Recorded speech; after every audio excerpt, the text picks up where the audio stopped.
Good morning, good morning. Welcome to another All Hands on Deck. I'm Katherine McBean, and today, once again, after a little breakaway, I'm joined by my wonderful friend and colleague Mark Byford, the bowler hat farmer. Because today we saw reports last night of 1.6 million poultry being destroyed under the guise of a bird flu issue, and reports this morning that there's approximately 15,000 turkeys about to be taken out of circulation for the very same reason.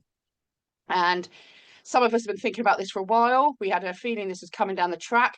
Unsurprisingly, there was a bird flu summit last October, which just rings bells of Event 201. Hello, same storybook. So we just wanted to bring it to everyone's attention this morning because one of the issues that we face is, again, farmers not being aware of what the reality looks like. Hello, Mark. How are you, my friend? Catherine, my lovely, how are we? Yeah, good. Really good. Vibed up. I'd be interested to know a couple of things. One, on the chickens which they've culled, the 1.6 million chickens they've culled. Was that I'd like to know how many had actually died when they decided to cull the 1.6 million. Because I think we were doing a show one night. There was the guy. Who was the guy? No, the guy was on Richard Vobes' show. That's right. And there was a bird expert on there who was saying that it's 1 in 20 million birds that get bird flu actually die.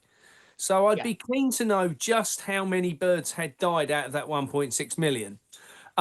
Moving on from that to the turkeys, I'd also like to know, were they turkeys what were left over from Christmas?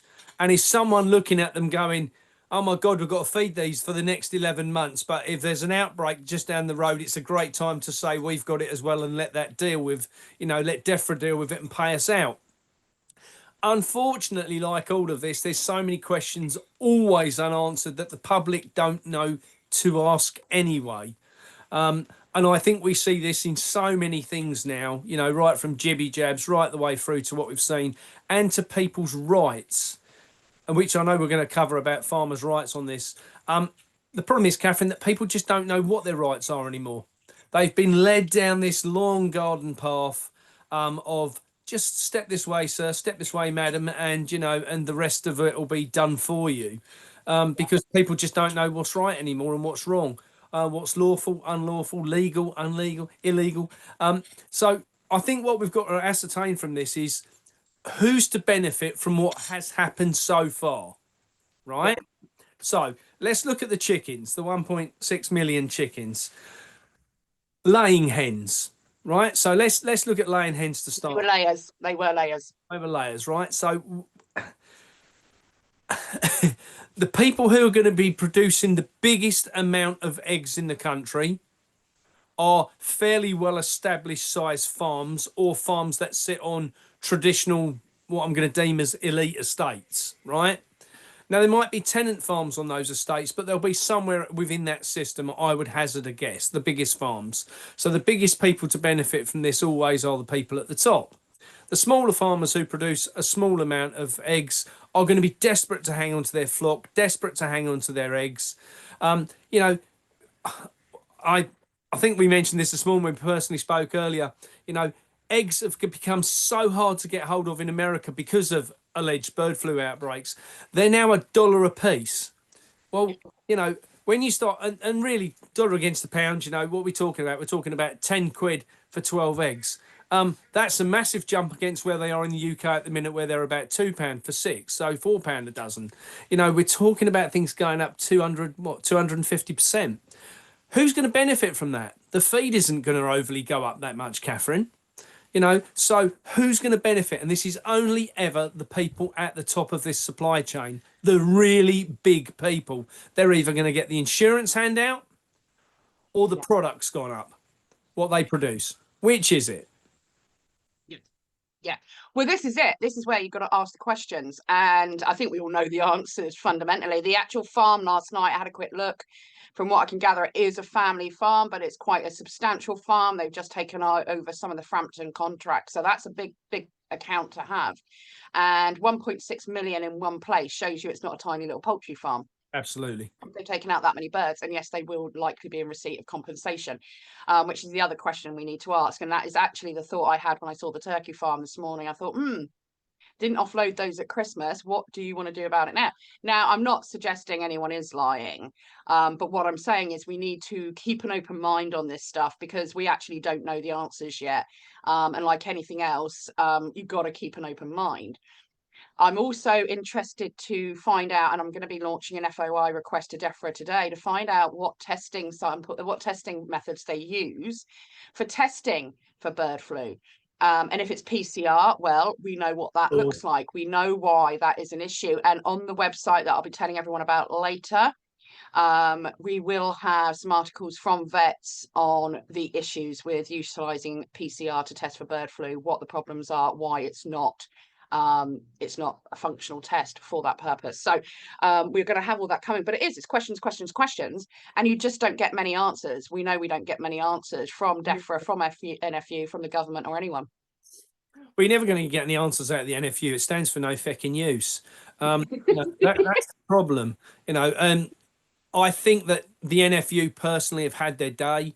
I think that, after Gloria and I, we were at the very first event in London. It was a shambles when the farmers went to London.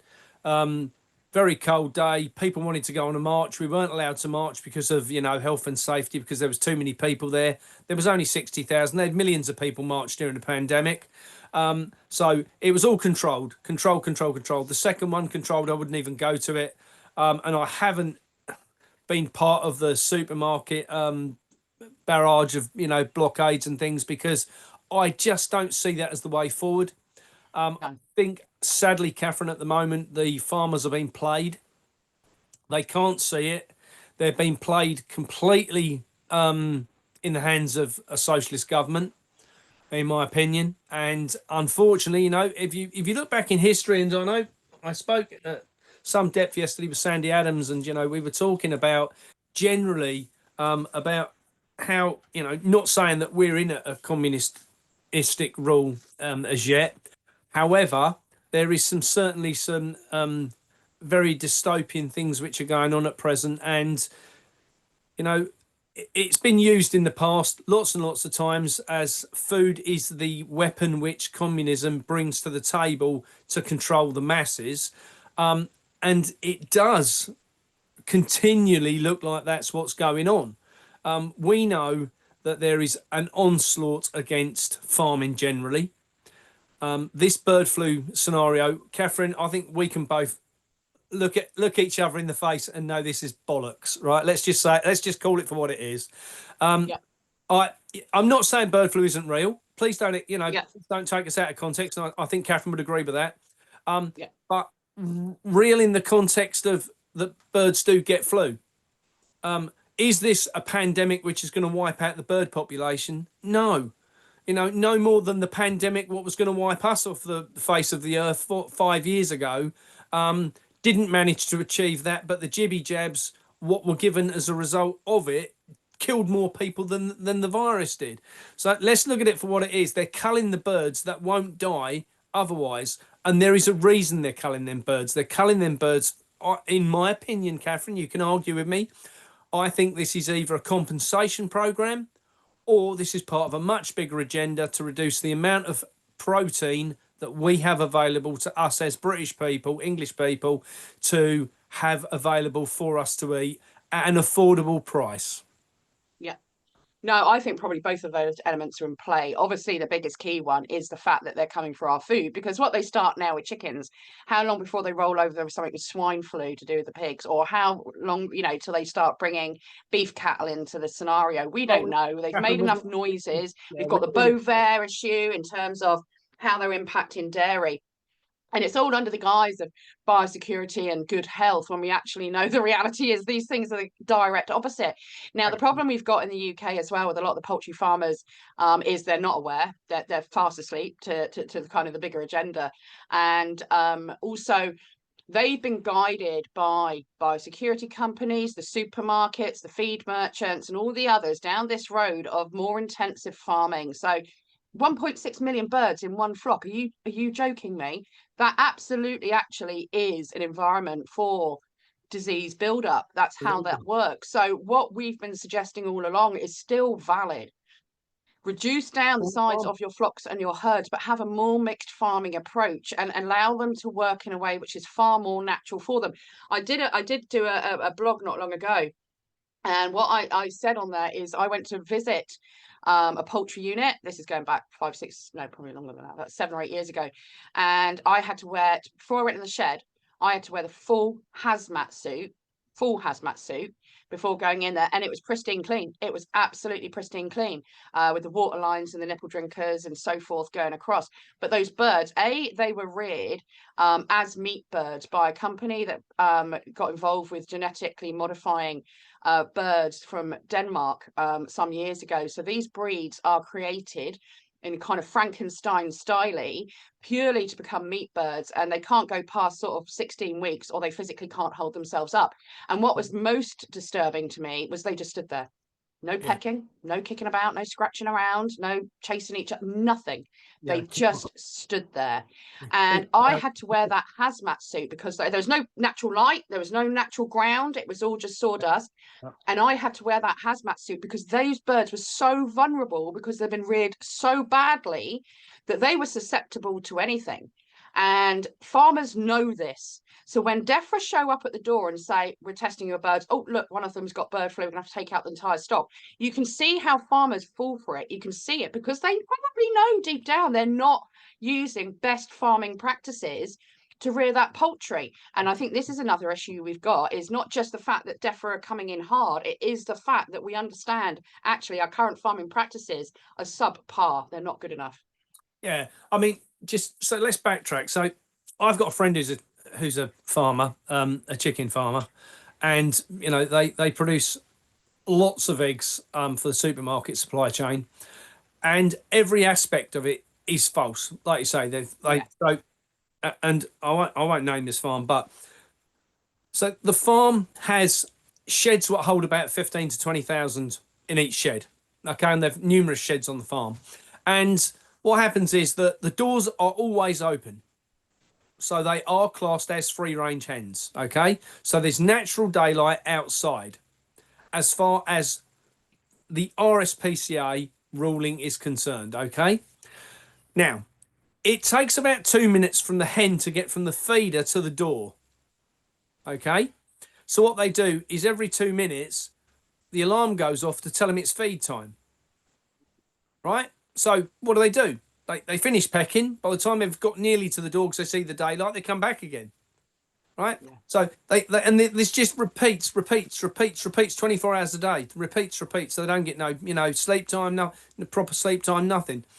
Now, what I was going to say is on the biosecurity side, one of the problems that I feel, Katherine, that is seriously overlooked, right, and has been now for years, is the fact that wild birds that are allegedly spreading this disease, right? Let's say it's real, and let's say the birds really are spreading it.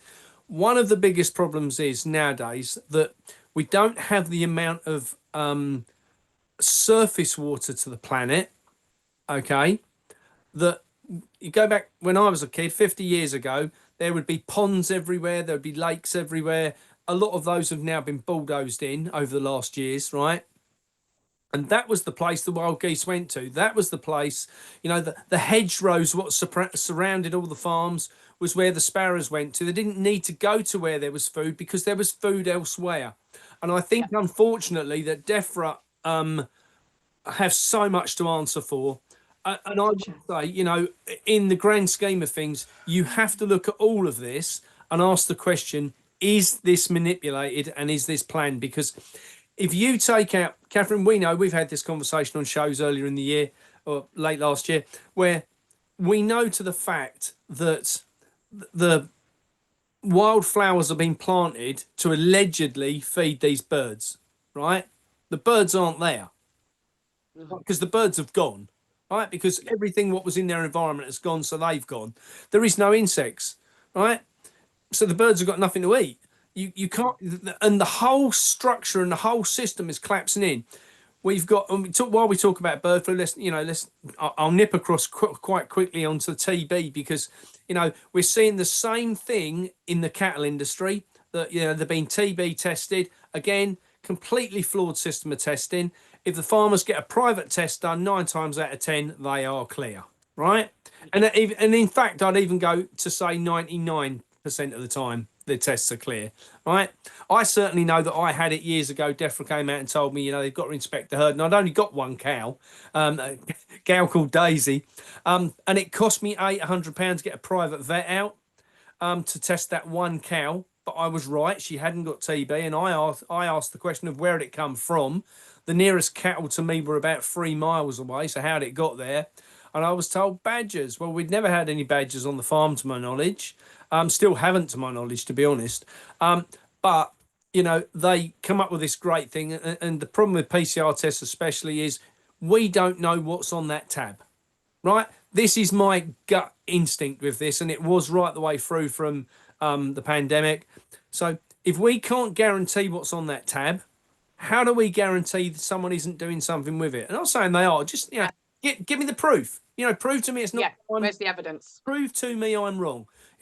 So one of the things I think is the natural habitats of everything has been destroyed in the last 50 years, right? So we've got badgers roaming. Now, bear in mind that badgers are so big. They're a big mammal. They are a big, brutal animal when they want to be. Katherine, we've got the issue that partridges, pheasants, all the land-laying birds are being destroyed, right? Rabbits, they're nearly extinct where we are now, all down to the fact that the badgers are running rife. They're desperate to get fed. They're in the duck pond, they're in the bloody hen house. Everywhere we go, you've got a badger somewhere. And, nothing's been done about it. Well, unfortunately, we need to start with dealing with the basics. If you've got badgers running around all over the countryside, right, what will move about, who says they're not spreading it? Who says they're not the issue? If they go in and kill one bird and the farmer says, I found a dead bird, and thinks no more of the fact, than it's been ripped to bits by a badger. But say that badger hasn't passed the damn bird flu on. I want to see some real evidence on all this, because we haven't yet, in my opinion, seen that. And it comes back to farming practices again. I remember working with agronomists some years ago, and they were advising dairy farmers to plant maize right next to where the cows were. Now, anyone who knows badgers know they freaking love maize. They want to get right in there. And the problem is, if you're putting your your maize right next to your cows, surely you're encouraging those badgers to come near your cows. And again, if the badgers are carrying, then you could potentially have a TB issue. So where's the good farming practice there? And this is the trouble. Farmers aren't getting good advice, be it from agronomists, be it from biosecurity companies, be it from the feed merchants. They're not getting good advice. So all of this goes away and isn't an issue if we change how we farm. But the problem we've got right now is the farmers aren't aware of this, or certainly are burying their heads in the sand when it comes to this bird flu stuff. So anyway, what we need are solutions. Same old. We know the problems. And we can all sit out there on social media and we can moan about the problems as much as we like, but it doesn't resolve a thing. It doesn't resolve a thing if that's just what we're doing, that and that alone. So what we need to do is actually understand what we can do in terms of practical support and help for farmers, and how to wake them up to the reality surrounding this bird flu narrative. So about 4 years ago, I was seeing this coming down the track, much as you did. And so I came up with an idea called Guard the Gate. We all know that this is going to come back to we the people. Whichever way we cut it, it's going to come back to we the people. So, hey, let's be smart about it. So as we speak, a very wonderful man is currently putting together a website for us called Guard the Gate. And on there, what we will do is we'll have supporting documents from vets surrounding concerns of PCR testing, which can be shown to farmers. We will have information on the mRNA vaccines they'd like to bring in for poultry and where those issues might lie. We're going to have information from vets on actually what bird flu looks like and what you can do if you think there's an issue, and it's just very practical, sensible support. We're also going to have a document that's being vetted at this moment in time and will be done by the end of the day. So farmers can understand what their rights are. If they wake up to the reality and they want to say no to DEFRA, how do they go about that? What's that look like? What are their rights? What can they say and what can they do? And that information will be on there. And then the final part, there'll be other bits, but the final big part is what can we, the people, do to A, wake the farmers up to the reality of this situation, and B, how can we lawfully help them? And so the clues in the name, guard the gate. So our recommendation will be that farmers, as they become aware of the situation, set up a WhatsApp group or a Signal group or whatever with interested people from their local community, so they can send out an alert if DEFRA suddenly turn up at the door. Excuse me.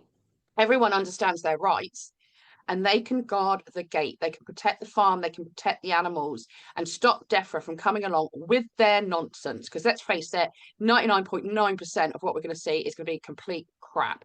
Yeah. So that's going to be launching, I think, tomorrow. That website, it'll be quite basic, but it'll have all the relevant information on there. And we would encourage everybody to share it and send it to their local farmer saying, please read this information on the PCR testing. Please read this information from the vets, and then really think about whether you want to get involved with DEFRA if you have what might look like a downed bird within your flock, and get that out there. What do you suggest, Mark? Do you think this is something we all need to get behind?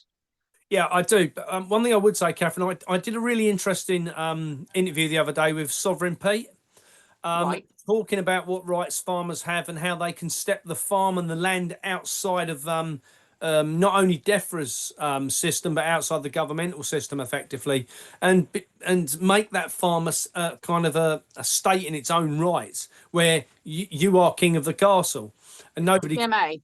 Yeah. So, and nobody can come on there without your consent, and it just takes it to a different level. And I think the farmers need to start looking at this stuff, because that would, Katherine, we've all heard about the inheritance tax stuff. That is just a red herring. Putting all this by the government. It's not the big issue. The big issue is we're going to stop you growing food. That's just another tool we're going to use to do it. This is exactly the same. Bird flu is exactly the same, but the only difference is this one carries the strength to pull us as members of the public into it as well, because if we have enough birds culled, they'll be able to say that it's got into the people, it's infected the people, and my God, we're going to have to shut the country down again. We can see where this is going. You don't have to be a rocket scientist, Katherine, to understand this, but I certainly do think that Katherine, there's 100 different groups out there of people who would watch you and I, whether you're, yellow board family, where you're a truth seeker, a conspiracy theorist, whatever you deem yourself as, in your local community, I guarantee that you have other people like-minded to yourselves. Or if you're a member of the general public and you're starting to wake up and smell the roses on what's actually going on in the world, get onto one of these local groups, like you say, whether that's Signal, Telegram, WhatsApp, whatever it might be. Get a group together so that you can go and support farmers if there's an issue. Go around and see some of the farmers. I think personally, this is the best solution out there for farmers, because what, Katherine, like you, what I've seen is the nonsense from the governmental level, the nonsense from the system as a whole is escalating out of all proportion, right? It's on steroids at the moment. It's going to be interesting. It's going to be interesting. We all know they're working towards the 2030 agenda, and 2025 was the year of delivery, right? What's going to happen now? Is there the possibility of a little bit of sensibility in America and a little bit of rain down? I'd like to think so. Do I see that happening overnight? No, I think we're in for a very, very, very rough few years. And I think as a result of that, let's look at the general election side. I don't think we'll have the next general election. I don't think it'll even happen. That's my honest opinion. That, county councils are being badgered to, and even our local county council in Suffolk, they've stepped out of having any elections this year. Who gave them that right? Well, I didn't, Yeah. and you see it at different. So you see the nonsense at different levels. What's escalating, Katherine? Food as a whole, we know, is under attack. The meat industry is being barraged at the moment. We know that, Billy Boy Gates and other category people in that league are coming up with synthetic meats, whether that's printed or, 3D printed meat, lab grown meat, maggot meat, whatever it might be. We know they're putting alternatives into place. We know they're deliberately behind what's going on. The only thing we lack is the general public accepting what's going on and then wanting to step in with us to do something about it, because Yeah. it's happening. You can deny it all you like, you can dismiss it all you like, but at the end of the day, it doesn't mean it's not happening. Yeah. Absolutely, absolutely, totally agree with you. This is why I'm thinking. This is why I initially put together the guard the gate, because I don't think it's just poultry they're coming for. I think they're going to pull something with the pigs. They're going to pull something with the beef cattle.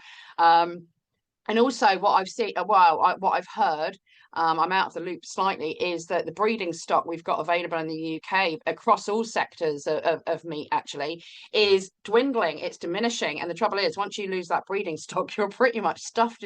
Where do you start? Where do you go from there?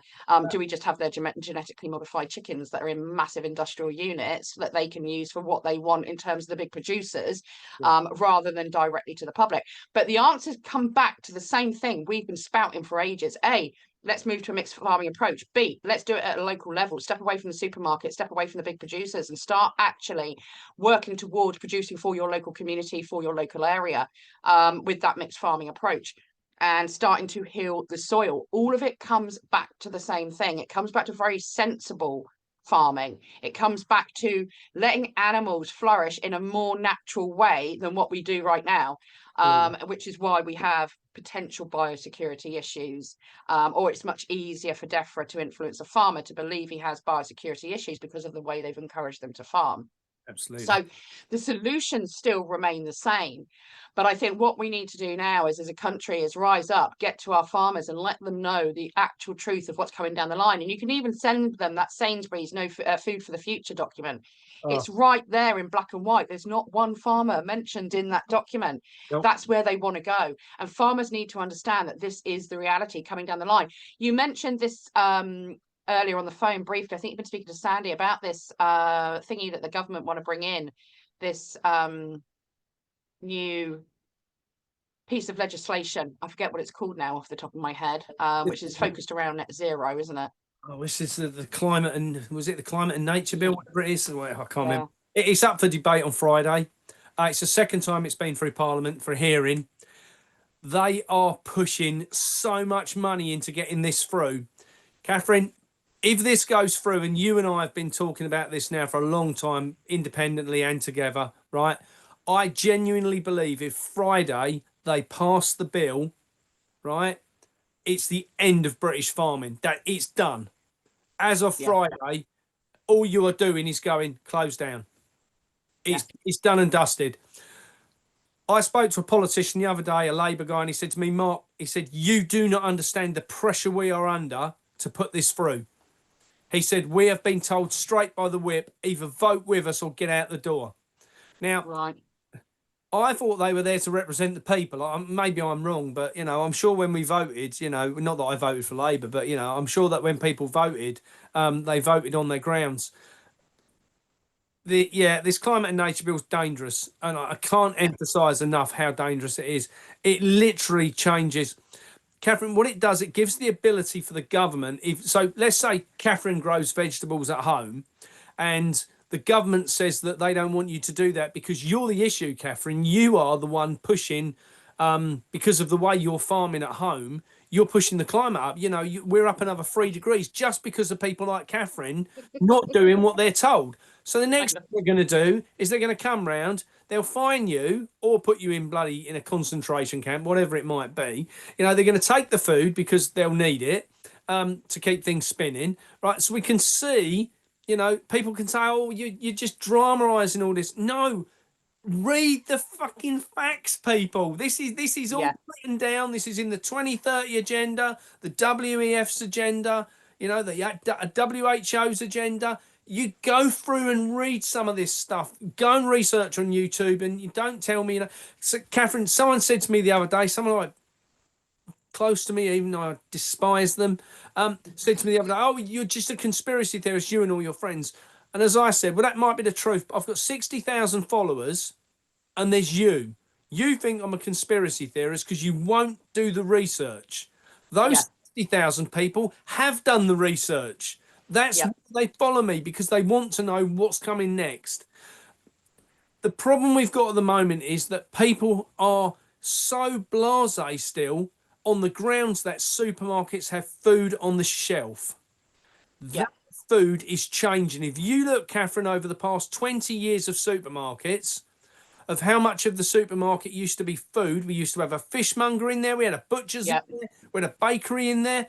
Now what we've got is packet food, Yeah. processed in a factory. And my gripe, and the reason we set up the Foodfinders Hub, Catherine, was because I wanted to be able to say, here's the farmer, here's the public plate, and there's nothing in between, right? Yeah. We produce food, and this person wants to put food on the plate. What we've now got is we've got that gap is completely pushed apart, and it's stuffed full of everything we don't need to eat, whether that's Yeah. chemicals, sugar, from wheat, whatever it might be. All the things what we're allergic to in en masse. Salt, everything else is shoved into that food through the processing systems that the supermarkets need, because where they would have had a lump of meat and that lump of meat will go bad within 3 days, they've now got pre-packed meat they can keep for 2 weeks because it's stuffed full of salt water and everything else. That's Yeah. not food. That is everything they're selling now, apart from the fruit and veg, Yeah. is But then the fruit and veg is often sprayed in crap as I was well. I going to mean, say, none I of was that's just going to say, clean. you've now got things like a peel and different waxes and different Yeah. things which are causing the same issues in the. So what you've actually got is a warehouse full of stock what can't go off. Yeah. That is not what we, as the human body, we need food that goes off. And the reason they do this is because they can mass produce the yields. So that means that those that control it can control the whole lot. They have their finger on the whole lot. And Yes. they want to mass produce it, and then they don't know what the consumers are going to want. And so they store it. So they cover it in preservatives and they store it ready to be distributed out to the supermarkets, etc., as and when consumers want it. The other model you can look at is the one that has been used by several farmers I know in the UK for a number of years. And what they do is they meet with their local representatives from the community once or twice a year, and they say, right, we've got X amount of people who are going to want to have beef off you. We've got X amount of people who are going to want to have pork off you. We've got X amount of people who are going to want to have access to this vegetable or that vegetable. And the farmers grow to that. There is no waste. There is no preservatives. There is no, I mean, don't get me wrong. You can take that product home I would take that product home and I could freeze a load of it. Yep. I can freeze a load of it and it'll be absolutely fine. I can produce my veg, I can blanch it, I can get it ready, and I can put it in little bags, stick it in my freezer, and it's ready to go. So actually, even at the community level, there doesn't need to be any waste. But these huge producers and packers, they're doing it by millions of tons worth. And so they have no idea exactly what's going to be called off by the consumers at the supermarket. So they spray it in a bunch of crap to keep it good for as long as possible. And you're then consuming that. That is not the right model for healthy food. That's not even close. Catherine, I got sent a video the other day, and this was a South American company which was shipping fruit and veg into the US. Okay, Right. and what they do is they buy it when it's in season, so when it's at its glut point, so it's really cheap, and they sell it out of season months later. And it's like they must be costing them a fortune for for fridging. And no, what they do, they roll it through a chemical substance, right? And the chemical substance, I don't know if you've ever watched Harry Potter, but when they show you unicorn blood, Yeah. right, and it's got that kind of iridescency, thick, gloopy. And I said to a friend of mine who's got a scientific medical background, I said to him, "What on earth would that have been?" He said, "Well, it sounds like radioactive liquid." He said, "What you do is you roll things through, and it kills all the bacteria in it, and then it will last for months. Simple as that. So you irradiate it effectively. Bit of something, I guess the same as putting it through a microwave. It just kills all the living cells in it, so it then can't do anything. Well, and they can then roll this stuff for 6 months sitting in a warehouse. And that's our food. And that's That's what we're eating. and I just think it's like, Christ, Catherine, you know, where the hell are we going as the human race? You know, Yeah, for my side with kids and grandkids, and it frustrates me, it worries me, it scares me. And what scares me more than ever in that is the people coming up through the generational systems don't have a problem with it yeah, because it's been normalized. yeah, We still remember what real food was. They yeah, think, they think real food comes in a cardboard box, and you open the cardboard box, and there's a packet inside. You open that, you put it in the oven for the exact amount of time what it says on the menu. On the recipe says, right, put that in for 30 minutes, and you put it in for 30 minutes. It's going to be done, right? yeah, We would keep checking it because we didn't know how long that bit of meat was going to be, because it might be slightly thicker than the butcher cut it last week. You know, yeah. but and that's the problem with now, in my opinion, we've got to get back from. But the poultry is important to get rid of, right? And I say it's more important for them to get rid of it than for us to keep it. Yeah. Yes. That's how they feel, at least. How they feel, right? So I got sent a video the other day of a Chinese company who's making eggs. I don't know if you've seen this. It's I've scary. heard of it. They literally make these eggs. Now, don't get me wrong, because my friend who's got this chicken farm, he is in the position that he's got a product called Yolk Bright, okay? And his eggs are always so beautiful and golden. Every one you crack is the most beautiful orange you've ever seen. Well, that's not down to the goodness they're getting out of the ground. It's not getting for the bugs they're picking up, the protein they're enjoying. That's purely down to another thing they're being given in their diet, chemical based yolk bright, which is a substance that will make their egg yolks orange. There's That's frightening, because it nothing was natural. always the way that, until more recently, obviously, you knew if you went to the supermarket, you could, or you got 6 eggs from a neighbor who rears their own, and then you've got 6 eggs from the supermarket, and you crack them, you can physically see the difference. You Yeah, can clearly see the difference.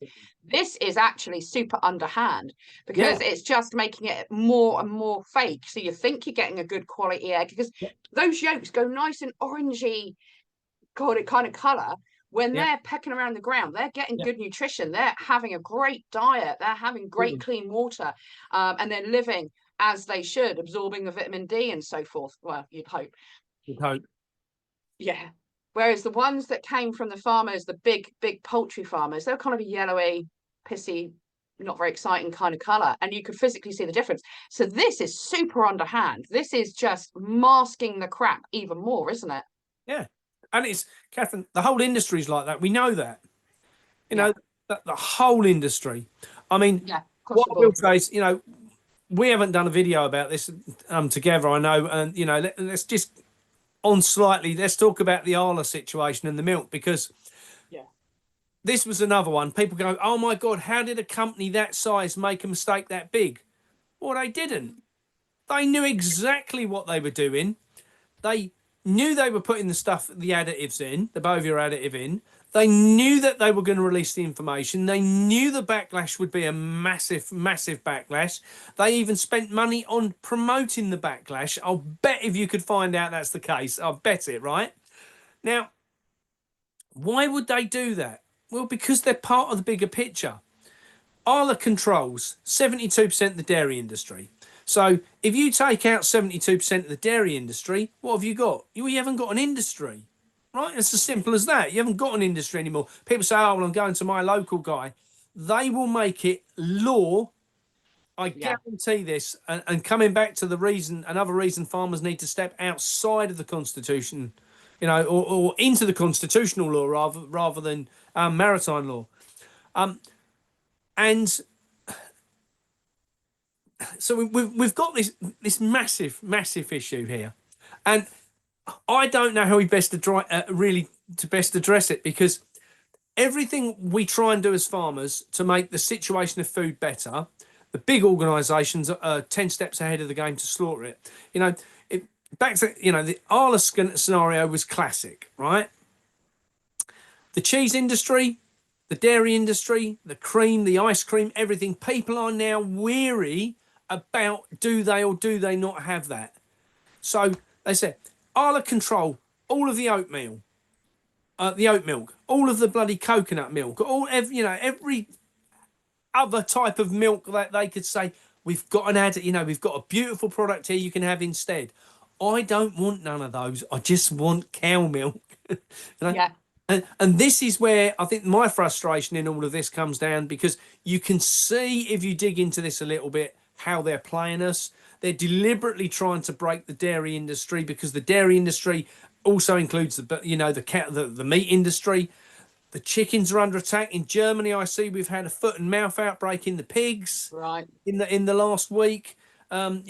Everything is being geared towards more and more and more pressure being put on farmers. Gareth Wynne Jones put out a video this morning. He said, 4 people he knows are packing up in farming. Well, we're the same here. Different people I know that are just going, I just can't deal with it anymore. The paperwork's, horrendous. This, Yeah. whatever it might be. And this is all part of the bigger picture. Every time one of these farms comes up, it's bought out by a big consortium Yeah. who I'm wants, seeing that round here. I'm seeing it here. and all they want to do is plant trees on the ground. And the trees on the ground allow them to offset their carbon for a factory they've got at the other side of the world. And this is where we're going, and people don't have any idea. Now is the time for us as the British public who are awake and aware is to drive this hard. And people are still looking to others for the solutions. But actually, it's not difficult, but we do need people out there to communicate with farmers. We do need you guys to go and speak to farmers. You can go in on the back of supporting them on the inheritance tax, because don't get me wrong, I think they've got a valid argument on that front, but actually it's not even close to their biggest issue. They don't know that yet, but that's just a tiny issue compared to what's coming down the line at them. And so you could approach them and say, look, we want to support you with this inheritance tax. By the way, are you aware? And then support them with the evidence that we will put onto the Guard the Gate website. And do you want to just quickly tell people about your website in a little bit more detail, Mark, because it's fantastic?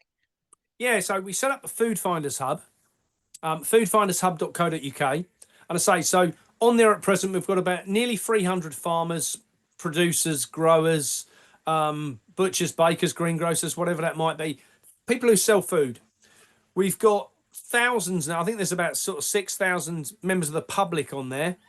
And we've also got 500 people who've signed up as ambassadors, Katherine, that are people that are just passionate about food. So all they want to do is people like us who just want to go and promote it to the local farmer, the butcher, and they might only do their local neighbourhood, but we've got some people which are jumping up and down, and they're getting together with groups of ambassadors in their area. They're organising farmers markets, handing out leaflets at country shows and things to push that across. So I think that a lot of the public are waking up. I did a video about it the other day, and that had something like, sort of 10,000 people comment and like it, and you sort of think, the Arla video I put out went out to, I think, nearly 80,000. I've been putting out videos which are going at 30 to 50,000 people. Katherine, there's clearly a move in the right direction from the public on this. What would be nice to see now is that the industry steps into the hole, because we've got the public sitting here, which is a moving marketplace. We've got, like I say, we've got best part of 300 farmers, growers, producers, and so forth signed up. There's 100,000 farmers in the UK, so there's a bit of a way to go. Now, most of those don't produce anything they can sell to the public. That's the problem now, because of monoculture cropping or supermarket contracts, whatever that might be. My opinion is that farmers now need to start looking at how they benefit from the changing marketplace over the forthcoming years. If the market is going to change so much that the supermarkets are not going to stock your meat, if it's going to change, they're not going to stock your vegetables, because, as you said, Katherine, the Sainsbury's 2030 agenda, and it's not only Sainsbury's that have one of these, they all have one. I think they all have one. And what I think is that we're going to be in the position that we see more and more push to come away from traditional farming over the next year. And I would say by the end of the next 2 years, it will be gone. British farming will be finished, out of the window. There'll be trees, there'll be solar panels, there'll be factories that produce food. If you don't want that, people, and I genuinely mean this, you need to start sharing these videos, talking to your friends, passing this information around to farmers because it's soon going to be too late. We're Yeah, heading that direction, that Katherine. that's how I feel. It is now a race against the clock. That's why I'm back in the room trying to find ways to fund what so I can work flat out at this and maybe help bring changes, because I'd really like to go after DEFRA in the supermarkets and expose them for what they really are, and the NFU, chuck them in there as well. I've got no love for the NFU either, but we need to raise awareness on this, and we need to get ready to guard the gate. It is going to be down to we the people to help the farmers. There's no one else coming to their rescue, no one. And first off, they need to understand the shitty position that they're in, and it's going to take the public out there to help us raise the volume on this and get this information in front of farmers so they fully understand. I think more and more are. I think as time goes on and they're out at these meetings and there's good people out there kind of spreading the word and letting them know there's issues beyond the inheritance tax. And there are some farmers that know, don't get me wrong, it's not all doom and gloom, but not even close to enough are aware of the severity of the situation and how little time they've got left to push back, to put the foot down, to make the changes that they need to make so that they can stay buoyant and we can still have our farms and our farmland completely accessible to the public. So what we'll do is I will keep everyone posted. Look out on social media. Mark will share it. As soon as we've got a website address for the functioning Guard the Gate, we'll get it out there. It will be just the basics right now, but it's all going to be valuable. It still needs to go out in front of farmers, and over time we're going to keep growing that. And if you can get to your farmer and even slightly remotely interest them and be able to sell some of their products directly, send them over to the Foodfinders Hub. I will put the link below to that as well in the comments, so that you guys can share that out with the farmers as well. We do need to move quite quickly on this, guys. There isn't time for messing about. We've seen this now. Once they start culling, if no one stops them, they're going to keep culling. They're not going to stop it themselves. They want it gone. They want us living on this groat insect meat or whatever. So please, please, please get this information out there, share this video out there, share Mark's website out there, share the other website when it comes in the next 2 days. Get it out there and get ready to mobilize the troops, because we probably will all have to stand up at some point really, really soon and put our foot down and say no. Mark, thank you so much for coming along today, mate. We're going to have to do more of these. I've missed you, and it's always fun talking to you. We've got some really more interesting information to come over the coming weeks and months, so stay tuned. But please get up, get out there, and help make a difference. God bless. Absolutely. We'll speak soon.